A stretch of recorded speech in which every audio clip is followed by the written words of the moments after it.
Hello दोस्तों, मेरी channel पे आपको स्वागत है। आज की कहानी लाल कमल और नील कमल परी कहानी। एक राजा की दो रानियां थीं। उनकी एक रानी राक्षसी थी, पर यह बात किसी को मालूम न थी।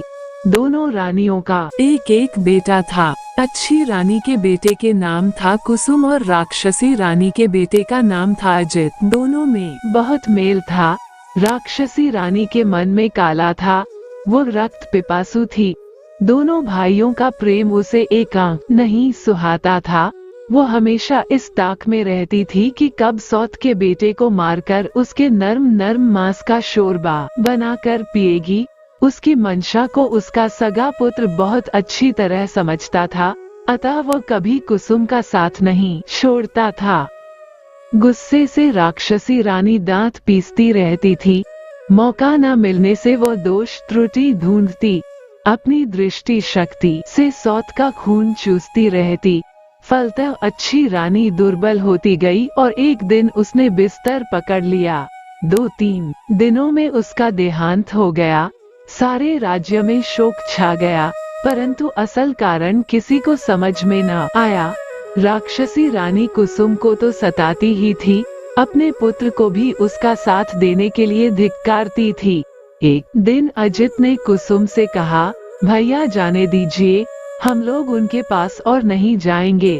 उन लोगों ने उस राक्षसी माँ के पास जाना बंद कर दिया, परंतु राक्षसी माँ का अत्याचार फिर भी जारी रहा। अजित अपने दिल को कड़ा कर सब सहता रहा, पर नर्म दिल वाला कुसुम धीरे धीरे सूखता गया। रानी ने जब देखा कि उसका सगा बेटा ही उसका शत्रु बन गया है, तो वो एकदम जल भुन गई। एक रात राजा के हाथी खाने में एक हाथी की मौत हो गई, घुड़साल में एक घोड़ा मर गया और गौशाला में एक गाय मृत पाई गई। राजा का गुस्सा 7वें आसमान पर चढ़ गया। दूसरी रात राजमहल में शोरगुल सुनकर राजा चिहुक कर उठे और तलवार लेकर अपने कमरे से बाहर निकले। सोने के पलंग पर अजित और कुसुम सोए थे। एक बड़ा राक्षस कुसुम को उठा लाया। इससे पहले कि राजा कुछ करते, रानी ने अपना एक केश तोड़कर राजा पर फेंक दिया। राजा वहीं जड़ हो गए। उसकी आंखों के सामने राक्षस कुसुम को खाने लगा। राजा की आंखों से अश्रुधार बह निकली, पर वे उसे पोंछ नहीं सके। उनका शरीर थर थर कांप रहा था, पर वे बैठ भी न सके। रानी अट्टहास कर उठी। अजित की नींद टूट गई। उसने देखा कि कुसुम भैया पास में नहीं है। वह हड़बड़ाकर उठा। उसने देखा कि रानी के हाथ का बाला कंगन झमझम कर रहा है और कुसुम भैया को राक्षस खा रहा है। क्रोध से उसका शरीर जलने लगा। वो दौड़कर वहां पहुंचा और राक्षस के सिर पर एक जोर का चूसा मारा। राक्षस हाय हाय कर चीत्कार कर उठा और सोने का एक टुकड़ा उगलकर भाग गया। रानी ने देखा कि यह तो अनर्थ हो रहा है, अपना ही पुत्र दुश्मन बन गया है। क्रोधाग्नि में जलती रानी अपने ही पुत्र को चबाने लगी। तभी उसके गले से लोहे का एक टुकड़ा गिर पड़ा। हतप्रभ होकर वो उछल पड़ी और सोने एवं लोहे के टुकड़े को लेकर छत पर चढ़ गई। छत पर राक्षसों की भीड़ थी। उनमें कुछ कह रहे थे, और खाऊंगा और खाऊंगा, और कुछ कह रहे थे, अपने देश जाऊंगा। रानी बोली, मैं यहाँ रहूंगी, तुम लोग अपने देश जाओ। झुंड बनाकर राक्षस अपने देश की ओर जब भागे, तो उनके धक्के से राजभवन का शिखर टूट गया। पेड़ पौधों की डालें टूट गईं, नदी के जल में उत्ताल लहरें उठी और राजा का हृदय कांप उठा। जली भुनी रानी अपने कमरे में आई। उसे कहीं से भी चैन नहीं आ रहा था। रात काटे नहीं कट रही थी। अंत में उसने अपनी जादुई आराम छड़ी एवं जिराम छड़ी को जला दिया और आसमान में उड़ती हुई एक नदी के किनारे उतरकर एक बांस वन में एक स्थान पर सोने के टुकड़े एवं लोहे के टुकड़े को गाड़ दिया। फिर निश्चिंत होकर वो घर लौट आई। दूसरे दिन राजा ये देखकर हैरान रह गया कि पूरे महल में जगह जगह हड्डियों के ढेर, रास्ते में भी सर्वत्र हड्डियां बिखरी हुई हैं। पूरे देश में राक्षसों ने आतंक फैला रखा है। रक्षा का कोई मार्ग नहीं। जब लोगों ने सुना कि राक्षसों ने राजपुत्रों को भी खा लिया है, तो सब झुंड का झुंड बनाकर राज्य छोड़कर भागने लगे। राजा जड़ हो गए, उनके राज्य में राक्षस छा गए। नदी किनारे बांस वन में एक किसान बांस काटने गया। एक बांस को चीरने पर उसे 2 अंडे दिखे।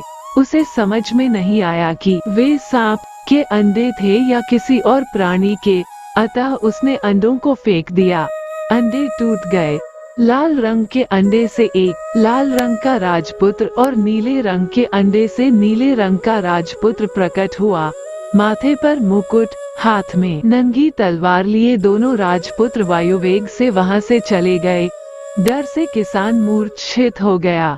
जब उसे होश आया तो उसने देखा कि लाल अंडे का खोल सोने का एवं नीले अंडे का खोल लोहे का बनकर वहां पड़ा हुआ है। किसान ने लोह वाले खोल से अपने लिए एक हंसिया और सोने वाले खोल से अपनी पुत्रवधू के लिए एक बाजूबंद बनवा दिया।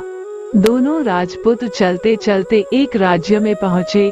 वहाँ बड़े बड़े राक्षसों से लोग डरे सहमे रहते थे। राजा रोज मंत्री नियुक्त करते, पर राक्षस उन्हें खा जाते एवं एक परिवार के लोगों को खा जाते। राजा ने घोषणा कर दी थी कि जो कोई भी जोड़ा राजपुत्र राक्षसों का संहार करेगा, उसके साथ परी की तरह जुड़वा राजकुमारियों का ब्याह करा दिया जाएगा एवं उनका राजत्व भी उन्हें मिलेगा।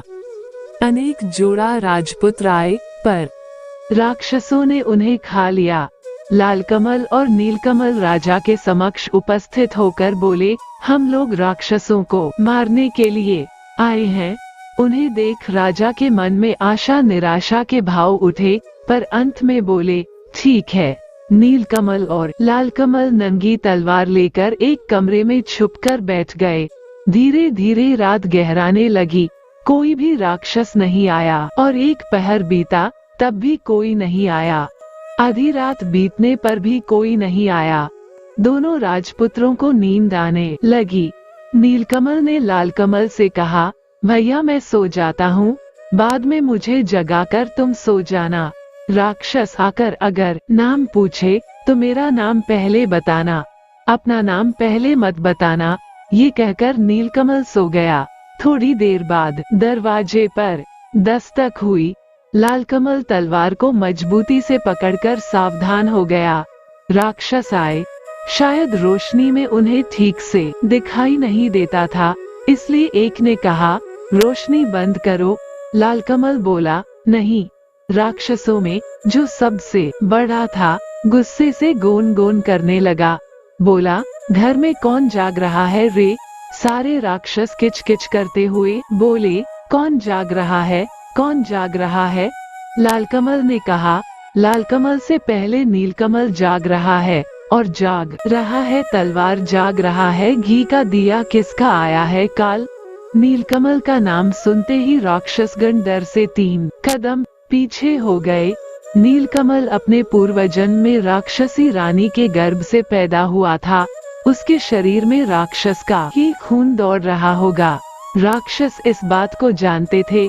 सबने कहा, अच्छा तुम नीलकमल हो भी या नहीं, प्रमाण दो। राक्षसों ने अनेक चतुराई से उससे प्रमाण मांगना आरंभ किया। राक्षसों के लीडर ने कहा, तुम लोग अपने नाखून दिखाओ। लालकमल ने नीलकमल के मुकुट को तलवार की नोक पर रखकर बाहर दिखाया। उसे हाथ से छूकर आपस में बोलने लगे, बाप रे, जिसके नाखून इतने भयंकर हैं, पता नहीं वो कैसा होगा। लीडर ने फिर कहा, देखो तुम लोगों का थूक कैसा है।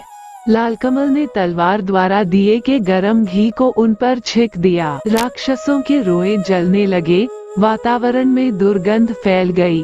राक्षसगण गोन गोन करते हुए भागे। थोड़ी देर बाद फिर आकर वे बोले, तुम लोग अपनी जीभ दिखाओ जरा। लालकमल ने अपनी और नीलकमल की तलवारों को दरवाजे की फांक से बाहर निकाल दिया। राक्षसों के लीडर ने दोनों तलवारों को अपने हाथों से कसकर पकड़ लिया और सभी राक्षसों से उसने कहा, अब मैं जीभ को खींचकर उखाड़ लूंगा। तुम लोग मुझे पकड़कर खूब जोर से खींचो। सबने जोर लगाकर खींचा। फिर क्या था, नंगी तलवार की धार से उसके दोनों हाथ कट गए और काले रक्त की धारा बहने लगी। चिल्लाते हुए सभी राक्षसों के सिरों को लांघकर लीडर राक्षस भाग गया। बहुत देर बाद लीडर राक्षस फिर कहीं से आया और पूछा, कौन जाग रहा है, कौन जाग रहा है। बहुत देर तक किसी राक्षस की आहट न पाकर लालकमल निश्चिंत हो गया था। उसे नींद आने लगी थी। उस अवस्था में उसके मुख से निकल गया, लालकमल जाग रहा है, और उसकी बातें मुंह में ही रह गई और दरवाजा तोड़कर सभी राक्षस लालकमल पर टूट पड़े। घी का दीपक उलट गया, लालकमल का मुकुट गिर गया। वो चीत्कार कर बोला, भाई, नीलकमल की नींद टूट गई। उसने देखा राक्षस हैं। अंगड़ाई लेते हुए उसने कहा, आराम छड़ी, विराम छड़ी जाग रहा है रे। कौन? देख जरा दरवाजे पर मेरी नींद तोड़ रहा कौन। नीलकमल की आवाज सुनते ही सारे राक्षसों की सिट्टी पिट्टी गुम हो गई। वे अधमरे हो गए। नीलकमल ने घी के दिए को जलाया, फिर सभी राक्षसों को तलवार से काट डाला। राक्षसों को मारकर हाथ मुंह धोकर दोनों निश्चिंत होकर सो गए। दूसरे दिन सुबह राजा ने देखा दोनों राजपुत एक दूसरे के गले में हाथ डालकर सो रहे हैं। उन्हें ऐसा लगा मानो दो लाल अड़हुल के फूल हैं। वे चारों ओर राक्षसों की लाशें पड़ी हुई हैं। देखकर राजा गदगद हो गए। दोनों भाइयों को जोड़ा राजकन्या एवं राजपाट मिल गया। उधर राक्षसी रानी ने राजभवन में अपना आधिपत्य जमा लिया था। आई राक्षस एवं काई राक्षस नामक दो राक्षस दूतों ने उन्हें राक्षसों की मरण कथा की सूचना दी। सुनकर रानी हतप्रभ होकर अपनी छाती पीटने लगी और बोली, आई रे, काई रे, अब तो मैं नहीं बचूंगी रे। राक्षसी रानी के कहने से आई काई दोनों राक्षस दूत सिपाही का वेश धारण कर नीलकमल एवं लालकमल की राजसभा में गए और बोले, छाती में कील, पीठ में कील, हमारे राजा को जब तक राक्षसों के सिर का तेल नहीं दिया जाएगा उनकी बीमारी दूर नहीं होगी। लालकमल नीलकमल ने कहा, ठीक है, तेल ला दूंगा। नई तलवारों में धार देकर दोनों भाई एक जंगल में पहुँचे। एक विशाल बरगद के पेड़ के नीचे विश्राम हेतु बैठे। पेड़ पर एक बेंगमा बेंगमी पक्षी का घोंसला था। बेंगमी ने बेंगमा से कहा, काश कोई दयालु व्यक्ति होता जो अपने 2 बूंद रक्त से हमारे बच्चों के प्राणों की रक्षा करता। ये सुनकर लाल एवं नील ने कहा, पेड़ पर कौन बातचीत कर रहा है, हम लोग अपना रक्त दे सकते हैं। ये सुनकर बेंगमी खुशी से आहा आहा करने लगी। बेंगमा नीचे उतरा। दोनों भाइयों ने अपनी उंगली चीरकर उसे खून दिया। खून लेकर बेंगमा ऊपर चला गया। थोड़ी देर बाद सो सो करते हुए बेंगमा के 2 बच्चे नीचे उतरकर बोले, हमारे प्राण बचाने वाले राजपुत, तुम लोग कौन हो? हम तुम्हारे लिए क्या कर सकते हैं, बोलो। नील लाल ने कहा, हमें किसी चीज की जरूरत नहीं, बस तुम लोग जीवित रहो। बेंगमा बेगमी के दोनों बच्चों ने कहा, ठीक है, पर तुम लोग जाओगे कहाँ? चलो हम तुम्हें पीठ पर बैठाकर वहाँ छोड़ आते हैं। दोनों राजपुत्र उनकी पीठ पर बैठ गए। देखते ही देखते तीव्र गति से वे हू कर उड़ने लगे। नदी नाले, जंगल, पहाड़, चंद्र सूर्य को पीछे छोड़ वे शून्य में उड़ने लगे। 7 दिन 7 रात तक लगातार उड़ने के बाद 8वें दिन वे एक पहाड़ पर उतरे। पहाड़ के नीचे मैदान, मैदान के उस तरफ राक्षसों का देश। नीलकमल ने कुछ उड़द के दाने चुनकर लालकमल के कोंच में रखते हुए कहा, लोहे की उड़द चबाने के लिए वे कहेंगे तो इसे चबाना। उसके बाद वे आगे बढ़ने लगे। मैदान को पार करते ही राक्षसों के एक दल ने उन्हें घेर लिया और वे चिल्लाने लगे, हाउ माऊ काऊ, मानुस गंध पाउन, पकड़ पकड़ कर खाउन। उन्हें देखते ही नीलकमल ने चिल्लाकर कहा, नानी माँ, नानी माँ, हम लोग आए हैं तुम्हारा नीलकमल गोद में उठाकर हमें ले चलो। ठहरो ठहरो, रुको रुको, कहकर सभी राक्षसों को रोककर लंबे लंबे हाथ पैरवाई, विशाल जटावाई एक बूढ़ी राक्षसी ने आकर नीलकमल को गोद में उठा लिया और मेरा नीलू, मेरा नाती कहकर दुलार करने लगी। नानी के शरीर की दुर्गंध से नीलकमल को उल्टी आ रही थी। लालकमल को देखकर वह बोली, तुम्हारे साथ वो कौन है रे? नीलकमल बोला, वह मेरा भाई है नानी। भाई? बूढ़ी बोली, तब मानुस गंध क्यों पा रही हूँ? अगर मेरा नाती है तो लोहे की उड़द खाकर दिखाए। इसके साथ ही उसने अपनी नाक से 5 लोहे की उड़द निकालकर लाल नाती को खाने के लिए दी। लालकमल को पहले से ही पता था। उसने चुपचाप लोहे की उड़द को अपने कपड़े में छुपा लिया और सचमुच की उड़द निकालकर कटा कटा करके चबाने लगा। बूढ़ी राक्षसी को विश्वास हो गया कि लालकमल उसका नाती ही है। खुशी से वो गदगद हो गई। दोनों नातियों को गोद में लेकर वो दुलार करने लगी। लेकिन लालकमल के शरीर से मानुस गंध पाकर उसकी जीभ में पानी आने लगा, लेकिन अपने नाती को वह कैसे खा सकती थी। अतः दोनों को लेकर वो अपने घर चली आई। उस पूरे देश में सिर्फ राक्षस भरे हुए थे। चारों ओर राक्षस कुलबुला रहे थे। पृथ्वी से मनुष्य, जीव जंतु आदि को मारकर पूरे देश में बिखरा दिया गया था। लाल नील राक्षसों के कंधे पर बैठकर घूमते और देखते कि हर ओर मरे हुए, सड़े हुए मनुष्य, जीव जंतु बिखरे पड़े हैं। दुर्गंध ऐसी कि भूत भी भाग जाए। लाल ने कहा, भाई लगता है सारी पृथ्वी उजाड़ हो गई है। नीलकमल चुप रहा, लेकिन उसने मन ही मन ठान लिया कि पृथ्वी को अब इन राक्षसों से बचाना होगा।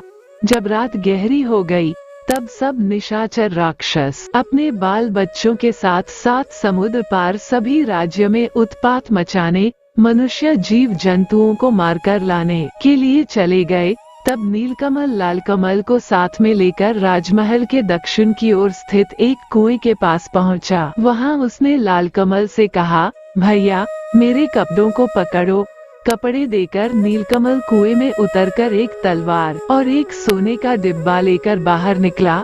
डिब्बे को खोलते ही जीवन काठी एवं मरण काठी नामक एक ततैया और ततैई बाहर न निकले। जीवन काठी में राक्षसों के प्राण एवं मरण काठी में उस रानी राक्षसी के प्राण बसते थे।